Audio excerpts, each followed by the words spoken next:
क्या आपको लगता है कि आप भगवान कृष्ण के बारे में सब कुछ जानते हैं?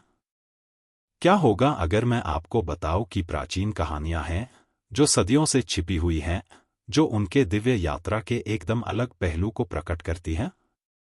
तैयार हो जाइए अपने ज्ञान और आध्यात्मिक अंतर्दृष्टियों की समझ को गहराई से विस्तारित करने के लिए, जैसे हम उन कहानियों में प्रवेश करते हैं जिन्हें आपने शायद पहले कभी नहीं सुना होगा।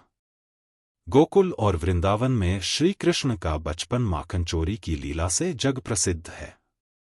परंतु उनके बचपन में ऐसी अनेक लीलाएं हैं जो माखन के मटके से आगे जाकर उनकी दिव्य लीला, प्रकृति से जुड़ाव और प्रेम का अद्भुत संदेश देती हैं। एक बार की बात है, वृंदावन के पास यमुना किनारे छोटे छोटे ग्वालबाल खेल रहे थे। कृष्ण भी उनमें सम्मिलित थे।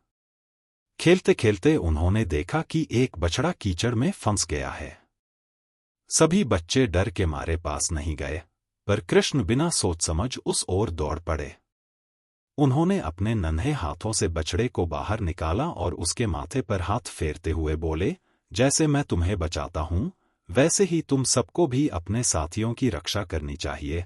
ग्वालबालों ने पहली बार महसूस किया कि कृष्ण केवल खेलों के साथी नहीं, बल्कि सच्चे रक्षक भी हैं। एक अन्य प्रसंग में एक दिन ग्वालिने शिकायत करने यशोदा मैया के पास पहुंची। मैया, तुम्हारा लाल तो अब माखन ही नहीं, हमारे बाग से कच्चे आम भी चुराने लगा है। यशोदा मुस्कुराते हुए बोली, चलो देखते हैं। वे सब मिलकर बाग पहुंची।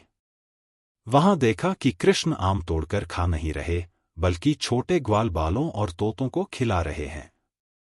यशोदा ने पूछा, कन्हैया, ये क्या कर रहे हो?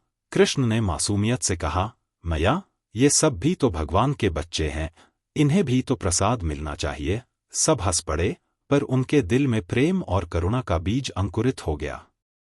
प्रकृति से कृष्ण का जुड़ाव अद्भुत था। वे पेड़ों से बातें करते, यमुना के जल को स्पर्श कर प्रणाम करते और मुरली की धुन से पक्षियों को पास बुला लेते। ग्वालिने कहती, कन्हैया की बंसी में ऐसा जादू है कि मोर नाचने लगते हैं, गायें दुग्ध देने को आतुर हो जाती हैं। परंतु वास्तव में यह जादू नहीं, प्रेम और एकत्व का संदेश था कि सृष्टि की हर रचना एक ही परमात्मा का अंश है। कृष्ण के बचपन के ये प्रसंग हमें यह सिखाते हैं कि उनकी लीलाएं केवल शरारत नहीं थीं, बल्कि गहन आध्यात्मिक संदेश लिए हुए थीं।